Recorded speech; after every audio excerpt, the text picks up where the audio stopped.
Y esto nos lleva a pensar en la siguiente palabra, porque podemos hacer y responder otra pregunta acerca de este tribunal, de que vamos a comparecer, es acerca de la necesidad de este tribunal. Este tribunal es necesario. Es necesario. Y Pablo dice allí, porque todos nosotros debemos. Reina Valera, si no me equivoco, creo que dice, es necesario, quizás ustedes están escuchando o están leyendo Reina Valera, es necesario o debemos comparecer ante el tribunal de Cristo. Es tan necesario como la muerte de Jesús fue necesaria. Es tan necesaria en Juan 3 como la misma palabra aparece de Jesús a Nicodemo, es necesario nacer de nuevo. Tan necesario como la muerte de Jesús y como nacer de nuevo para entrar al reino de Dios es este tribunal de Cristo, las recompensas eternas. Que ocurra este juicio entonces no es una idea secundaria en el plan de Dios, es una necesidad divina. Es un imperativo divino de parte de Dios. Es necesario para Él entregar estas recompensas por medio de Cristo a la iglesia. Y nosotros podríamos pensar, a veces conjeturar un poco, pero pensar, ¿por qué comparecer ante este tribunal? Es una necesidad divina. Es como tan importante que Pablo dice, tenemos que comparecer ante este tribunal. Bueno, en primer lugar podemos decir, porque Dios es justo. Claro, su carácter es justo. Y no sería justo si un cristiano se dedica a servir a la iglesia sacrificialmente, abandonando las cosas de este mundo, amando a su esposa, criando a sus hijos en sujeción, amando a los creyentes, invirtiendo en el reino y dando todo de sí por la gloria de Cristo y con una motivación pura. ¿No sería justo que este cristiano reciba la misma cantidad de recompensa que un cristiano, un salvo que ha vivido un cristianismo medio mediocre? No sería justo. Y tenemos que entender, este tribunal sirve para manifestar en ese sentido la justicia de Dios, la justicia de Cristo, en que Él va a dar a cada uno lo que realmente merece. No estamos hablando de la salvación.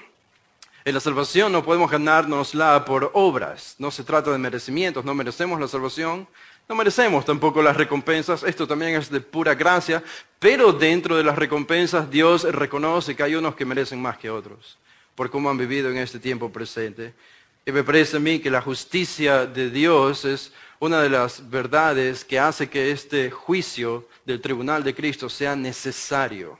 Pero hay otra cosa, pienso yo, y es porque este juicio, este tribunal sirve de incentivo para nosotros en nuestra lucha contra el pecado. Sé que este día se acerca, sé que voy a comparecer ante el tribunal de Cristo y quiero ser hallado por Él limpio. Quiero ser hallado por Él sirviéndole sacrificialmente y con motivaciones puras. También podemos decir que es necesario porque lo infructuoso no puede heredar el cielo. Piensen que nosotros vamos a heredar el cielo. Esa es nuestra morada. Allá vamos a ir por el resto de la eternidad. Pero aún como creyentes tenemos pecado todavía. Hay rezagos del pecado en nuestra vida. Y para entrar al cielo, estos rezagos del pecado, estas motivaciones incorrectas que hemos tenido incluso para servir en la iglesia, tienen que ser borradas. Y una de las cosas que Dios va a hacer es que va a utilizar este tribunal para justamente que sirva de transición para entrar a su morada celestial.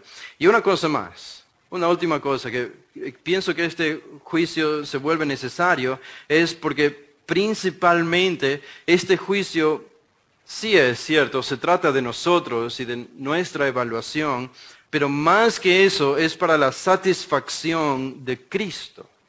Es por la propia satisfacción de Cristo. Si ustedes se fijan al final del versículo 9, dice Pablo, ambicionamos serle agradables.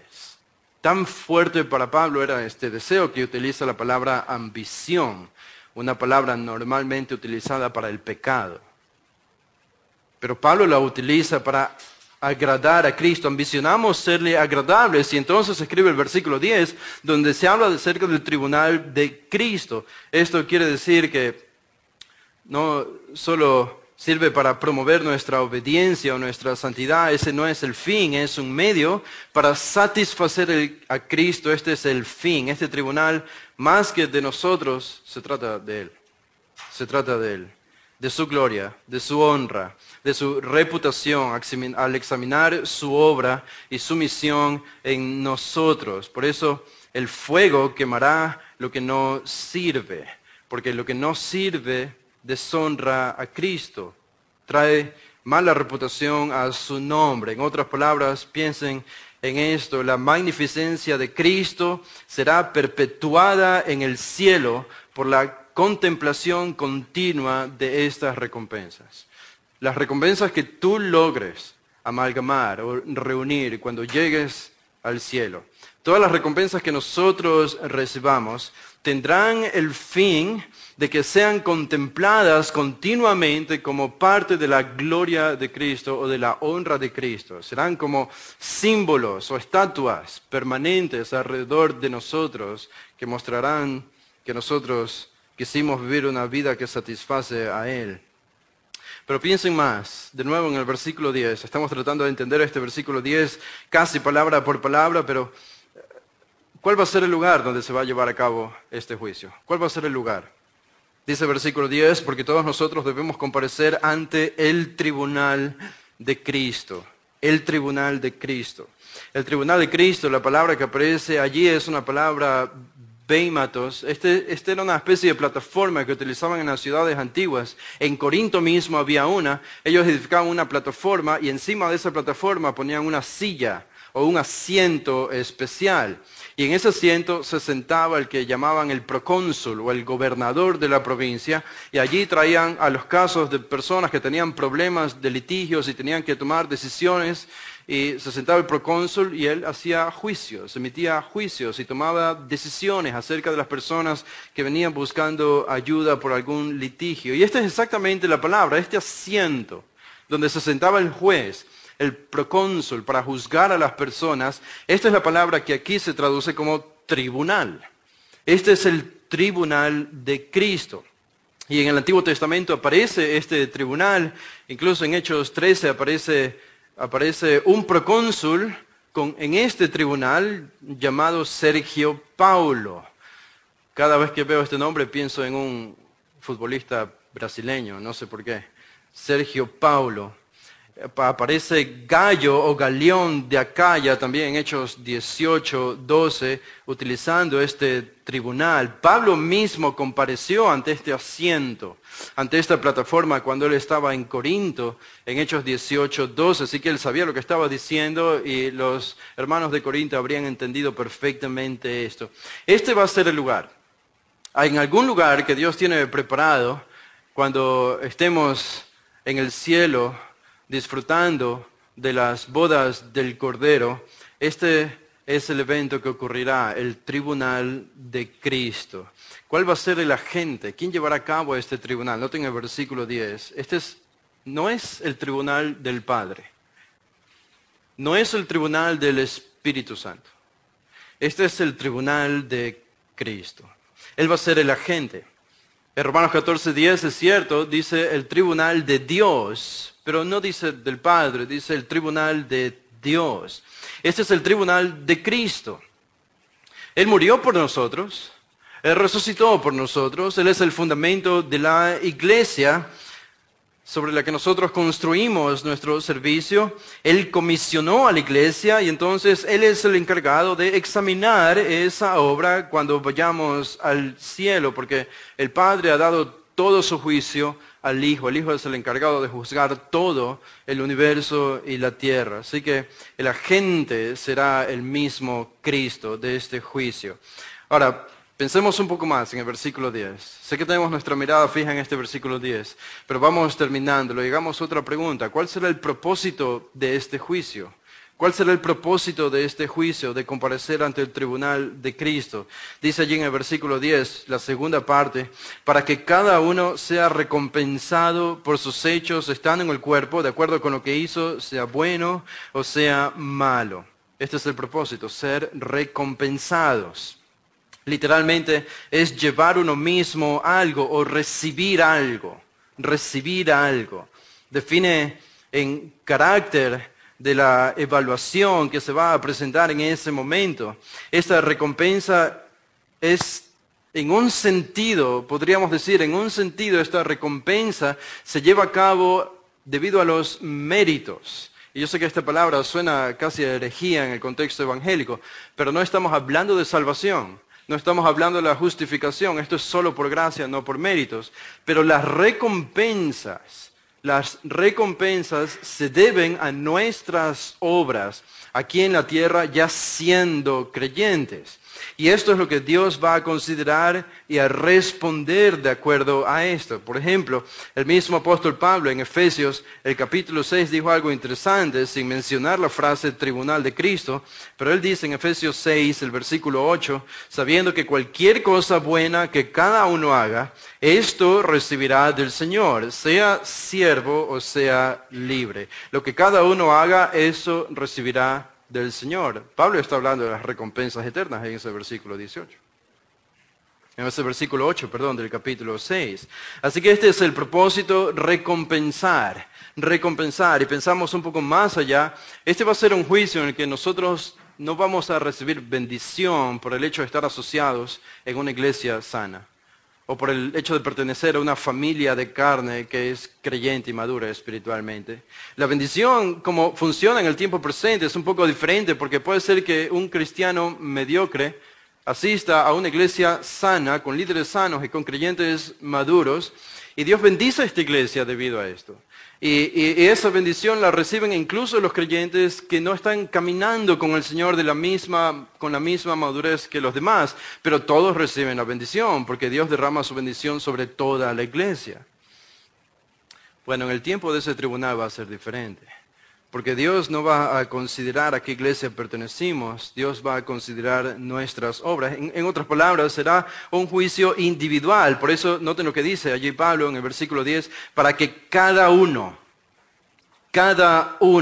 sea recompensado por sus hechos. Es privado, es individual. Y la bendición de la recompensa llegará solamente al que la merece. No es como ahora que Dios puede bendecir ampliamente y otros reciben los beneficios de los que son más maduros. En ese momento será diferente. ¿Y cuál es la base? ¿Cómo Dios va a juzgarnos en ese momento? ¿Sobre la base de qué? Al final del versículo 10 dice, de acuerdo con lo que hizo, sea bueno o sea malo. Uno puede leer esta última frase y llegar a la conclusión, bueno, Dios va a ver mis pecados allí. Porque aquí dice que voy a ser juzgado por lo bueno y por lo malo. Déjenme decirles algo acerca de esa palabra, malo. Porque esa palabra malo no es la que normalmente utiliza la Biblia como malo y que nosotros entendemos como malos. La palabra que utiliza allí es una palabra diferente, es faulos, y significa, si lo podemos resumir para no darles tanto tecnicismo innecesario, simplemente significa algo mediocre. Algo mediocre. Algo que está por debajo del estándar esperado o requerido. Cada vez que daba exámenes en la escuela me recuerda a esto, porque me familiarizo exactamente con lo que Pablo está diciendo allí, exámenes mediocres en la escuela. Esto es lo que él está diciendo. No es tanto la idea de pecados que van a ser considerados allí, sino la idea de obras mediocres que nosotros realizamos que no son necesariamente categorizadas como pecados o malas, pero son obras que no cuentan como una recompensa, son las que van a ser quemadas por el fuego porque no trajeron gloria a Dios o gloria a Cristo. Ustedes pueden pensar en varias ilustraciones de esto, cosas que hacemos durante el día que no son pecado, pero que no traen gloria a Dios. Y probablemente podemos estar llenos de este tipo de actividades, ¿no? Como viendo alguna película. Ver una película no es pecado, claro que no. Algunos pensaban eso en el pasado, pero o ir al cine o algo así, bueno, que algunos de ustedes piensan todavía que es pecado. No sé, pero no es pecado. Y sin embargo, esas 2 horas que paso frente a la pantalla, puedes estar estudiando la Escritura, predicando el Evangelio, pasando tiempo con mi familia, conversando con alguien sobre cosas más profundas.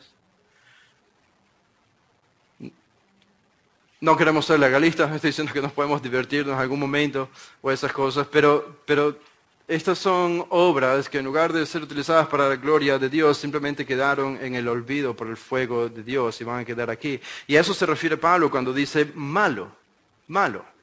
No son tanto pecados, sino estas obras que serán quemadas. Es muy interesante. Ahora, pensemos por un momento, ¿en qué consisten estas recompensas? ¿En qué consisten estas recompensas? Probablemente ustedes vinieron solo para escuchar eso y todo lo que he dicho era más pasajero y no les interesaba mucho. Pero ¿en qué consisten estas recompensas? Las recompensas eternas. Para eso vamos a leer unos pocos versículos de la Escritura. Vayan conmigo a Daniel, el capítulo 7, el versículo 25. El profeta Daniel, el capítulo 7, versículo 25, dice esto. Si lo pueden encontrar antes de que se acabe el sermón, sería bueno. Dice Daniel 7, 25, y él proferirá palabras, esto es hablando acerca del anticristo, el futuro anticristo, dice, y él proferirá palabras contra el Altísimo y afligirá a los santos del Altísimo e intentará cambiar los tiempos y la ley y les serán entregados en sus manos por un tiempo, por tiempos y por medio tiempo.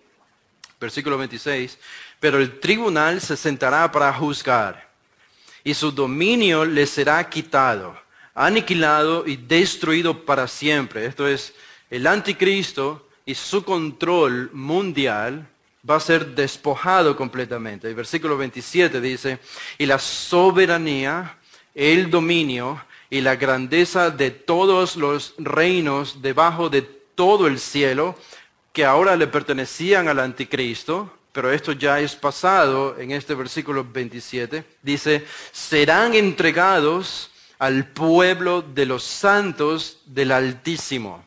¿Cuál es el pueblo de los santos del Altísimo? Es el pueblo de Dios, los santos de Dios. Ahora somos la iglesia, somos el pueblo de Dios. En otras palabras, el reino terrenal será entregado a la iglesia, a los creyentes. Y todos los dominios le servirán y le obedecerán. Porque vamos edificando el fundamento para responder la pregunta acerca de en qué consisten las recompensas eternas. Aquí tenemos un pasaje claro de algo que nosotros como creyentes vamos a recibir en el tiempo del fin. Autoridad. Autoridad. Un reino y autoridades en ese reino es lo que dice exactamente Daniel aquí. No es la idea de que en el fin va a desaparecer todo lo físico o lo material y vamos a estar montados en una nube mirando a Dios por el resto de la eternidad sin hacer nada más. Ahora, esto es importante. Si ustedes van a Lucas, el capítulo 19, Lucas 19, el versículo 17, esto es lo que Jesús enseñó en 19, capítulo 19, lo que Jesús enseñó en el contexto de una parábola, cuando habló acerca de cierto hombre noble que fue a un país lejano para recibir un reino y después volver. Esta es la que se conoce como la parábola de las minas. Cuando el Señor llegó, dice en el versículo 17, y él le dijo, bien hecho al buen siervo, bien hecho, buen siervo, puesto que has sido fiel en lo muy poco, ten autoridad sobre 10 ciudades. Y al versículo 19 también al otro dijo también a este, y tú vas a estar sobre 5 ciudades. Estos son los buenos siervos. Uno, el que hizo mejor, recibió 10, y el otro que hizo bien también, pero no tan bien como el primero, recibió 5 ciudades. La idea de heredar algo, heredar ciudades, aquí entendemos esa idea en Daniel también, recibir un reino, heredar un reino y tener el dominio y la autoridad sobre ese reino. Aquí encontramos la misma idea, o una muy parecida a la idea de heredar ciudades y autoridad sobre esas ciudades. Y ustedes pueden ir a 2 de Timoteo también, el capítulo 2, el versículo 12. 2 Timoteo 2, 12. El apóstol Pablo dice en este corto versículo, si perseveramos, dice también que reinaremos con Él. Noten que ese reinaremos no es presente. No estamos reinando ahora. Si está Biden como presidente, ¿qué va a estar reinando un cristiano? No estamos reinando, y eso se nota en el mundo. Están reinando los hombres malos en nuestro mundo. Eso es muy visible para todos nosotros. Este reinaremos es futuro. Es futuro. Este es el reino de Cristo que viene en el futuro, y en ese reino nosotros reinaremos junto a Él como sus súbditos, a quien le daremos cuenta continuamente. Así que esta es una promesa futura, de que vamos a reinar con Él. Y por último, para terminar la serie de estos versículos, vayan a Apocalipsis. Apocalipsis, el capítulo 7, el versículo 14, dice Apocalipsis 7, 14, sobre los que habían muerto en el tiempo de la tribulación como mártires. Dice, ¿quiénes son y de dónde han venido? Al final del versículo 13, ¿quiénes son estos y de dónde han venido? Que tenían vestiduras blancas. Y dice el versículo 14, y yo le respondí, Señor mío, tú lo sabes. Y él me dijo, esos son los que vienen de la gran tribulación. Y han lavado sus vestiduras y las han emblanquecido en la sangre del Cordero. Por eso están delante del trono de Dios y le sirven día y noche en su templo. Y el que está sentado en el trono extenderá su tabernáculo sobre ellos. Ya no tendrán hambre ni sed, ni el sol los abatirá, ni calor alguno, pues el Cordero en medio del trono los pastoreará y los guiará a manantiales de aguas de vida, y Dios enjugará toda lágrima de sus ojos. Noten la recompensa para los mártires en el tiempo de la tribulación. Cuando ellos ya están en el cielo, ellos reciben una recompensa aquí. Y en el versículo 15, ¿cuál es esa recompensa? Dice, por eso están delante del trono de Dios y le sirven. Y le sirven día y noche en su templo. Si alguno esperaba descansar en el cielo, entró en la religión, se equivocó de religión, porque en el cristianismo se enseña claramente que en el cielo vamos a servir. Pero va a ser un servicio perfecto, no como el de ahora en el que nos cansamos trabajando, hay fatiga, hay problemas, hay dolor, etc. Ese será un trabajo perfecto que vamos a realizar en el cielo. Y ellos particularmente, por lo que sufrieron y cómo sufrieron por Cristo, van a recibir esta recompensa de servir cerca del Señor en su templo. Este es un privilegio. Y noten un poquito más atrás, vayan al capítulo 2. Al capítulo 2. Y noten este énfasis en el mensaje de Jesús a las iglesias. Noten este énfasis, el capítulo 2, el versículo 10, dice, no temas lo que estás por sufrir, y aquí el diablo echará a algunos de vosotros en la cárcel para que seáis probados y tendréis tribulación por 10 días, sé fiel hasta la muerte y yo te daré la corona de la vida, la corona de la vida. Mucho se ha especulado tradicionalmente acerca de qué son estas coronas, pero una respuesta sencilla es, ¿quiénes usan corona? Los reyes. Este es un símbolo de autoridad. Es un símbolo de autoridad. Esto es lo que está prometiendo como recompensa Jesús a esta iglesia que ha sufrido por causa de su nombre. Autoridad en el cielo. Noten el versículo 26. Ahí mismo, capítulo 2, versículo 26. Y al vencedor, al que guarda mis obras hasta el fin, le daré autoridad sobre las naciones. Y las regirá con vara de hierro, como los vasos del alfarero son hechos pedazos, como yo también he recibido autoridad de mi Padre.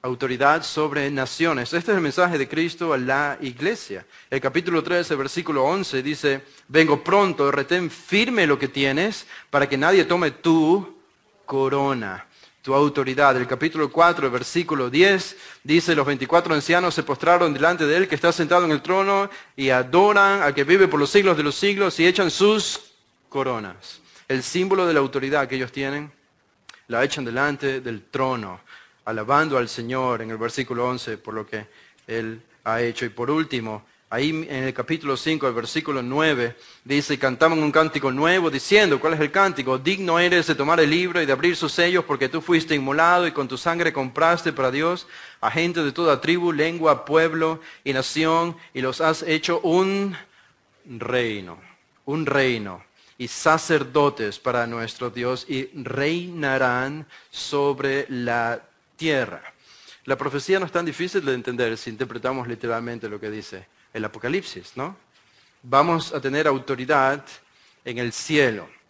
Y pienso que estas son las recompensas que vamos a recibir cuando estemos ante el tribunal de Cristo, dependiendo cómo hayamos vivido aquí en la tierra. Entonces, unos creyentes que se han sacrificado más por Cristo y que han servido con una motivación pura, tendrán más autoridad en el cielo que otros creyentes que no lo han hecho también. Y de nuevo uno podría decir, como decíamos al principio, yo pensé que todos íbamos a ser igualitos en el cielo. Bueno, en el sentido de santidad y de perfección todos seremos iguales. No habrá pecado, no habrá dolor, no habrá llanto, ni lágrimas. Pero dentro de la perfección hay grados. Hay grados. Y esto está en la misma naturaleza de Dios, la idea de jerarquía y autoridad. El Padre es el que envía al Hijo. El Hijo se somete al Padre. Y el Espíritu Santo es enviado o se sujeta al Hijo y al Padre. Dios instituyó, por ejemplo, la familia, el hombre y la mujer, el esposo y la esposa, ambos son exactamente iguales de valiosos en la presencia de Dios, pero Dios ha designado que el esposo tenga autoridad sobre su esposa y sobre sus hijos. Igual con los niños, en la iglesia los pastores son exactamente iguales en valor que los miembros de la iglesia, pero Dios ha designado que haya una jerarquía o una autoridad de pastores sobre la iglesia. La jerarquía y la autoridad no significa que uno es menos que alguien o más que alguien. Es simplemente el diseño original de Dios y ese diseño va a ser perfectamente restaurado en el cielo por medio de las recompensas que vamos a recibir. Ahora, solo a modo de aplicación para terminar en esta tarde. Vayan conmigo a Lucas, el capítulo 12. He estado estudiando en la iglesia allá en Ecuador. Estoy predicando el Evangelio de Lucas y creo que ya llevamos 30 años y no termino el Evangelio de Lucas, si no me votan antes de que termine este Evangelio. Estoy exagerando, obviamente, pero en este capítulo 12, observen, solo les voy a dirigir su atención a estos versículos finales. En el versículo 35, Jesús enseña una parábola a sus discípulos. En el versículo 35, Lucas 12:35 dice Jesús a sus discípulos, estén siempre preparados y mantened las lámparas encendidas. En otras palabras, prepárense, estén siempre sirviendo, estén siempre buscando el reino de Dios, invirtiendo en el reino de Dios, sírvanme y obedezcan, sean santos, dice el versículo 36, y los compara a estos esclavos. Dice, y sed semejantes a hombres que esperan a su Señor que regresa de las bodas, para abrirle tan pronto como llegue y llame. La idea de un amo de casa que tiene esclavos y se va a una fiesta de bodas, a un lugar de festejo y de alegría, y regresa sin previo aviso, y cuando regresa encuentra a sus esclavos devotamente sentados al lado de la puerta esperándole, para abrirle tan pronto él llegue y llame. Y dice el versículo 37, dichosos aquellos siervos a quienes el Señor, Él está hablando de su segunda venida, ¿notan? Por medio de esta parábola. Dichosos aquellos siervos a quienes el Señor, al venir, halle velando. Dichosos son, felices. Y en el versículo 38 dice lo mismo. Y ya sea que venga en la segunda vigilia o en la tercera vigilia y los haya así, dichosos son aquellos siervos. Felices, realmente bendecidos. Los que sirven y esperan la segunda venida de Cristo, sirviéndole y buscando el reino constantemente. Algo contradictorio para la cultura de los judíos era que un amo sirva a sus esclavos, ¿no? Esto nunca lo ibas a ver en ese tiempo, ni siquiera ahora, aunque no hayan esclavos, pero es inaudito ver esta idea. Y sin embargo, la manera en la que Jesús diseña estas imágenes y esta parábola es sorprendente, porque si ustedes se fijan al final del versículo 37, ¿qué va a hacer el amo con estos esclavos a los que encuentra sirviéndoles devotamente y esperándoles en su regreso? Dice, en verdad os digo que este amo se ceñirá, se remangará el manto y los sentará a la mesa. ¿A quiénes? A los esclavos. Y acercándole les servirá. Y la idea para ahorrarles tiempo, que ya acabamos, es que el amo está en esta fiesta festejando y por una palabra particular que se usa aquí, de pronto él se desaparece de la fiesta. No está más en la fiesta. Nadie sabe por qué. Él se retrajo, es la palabra, se retrajo de esta fiesta. Y la idea es que este amo, aunque estaba disfrutando de la fiesta, con sus amigos de la fiesta de bodas, él estaba pensando en sus esclavos. Él dijo, yo quiero verlos ahora. Y de pronto pensó tanto en ellos que en ese momento, aunque la fiesta todavía no había terminado, porque continuaba, él se desapareció de la fiesta y regresó a casa porque pensó en sus esclavos. Y cuando llegó, encontró a sus esclavos sirviéndoles. Y él se puso en la posición de un esclavo para servirlos a ellos, a quienes puso en la posición de un amo. Esta es la imagen de lo que va a suceder en la segunda venida de Cristo, para los que le esperan, y le sirven continuamente. Cristo nos va a servir a nosotros. Es simplemente que no es normal que estemos ante la presencia de Dios, como en este tribunal, sin sufrir consecuencias por nuestro pecado. No es normal estar en la presencia de Dios y estar bien. No es normal eso. Pero el hecho de que Pablo hable de estar en este tribunal sin consecuencias negativas se debe a que Cristo ya ha hecho lo que no era posible para nosotros. Él no solo es bueno para recordar. Damos gracias a Dios que Él también es bueno para olvidar.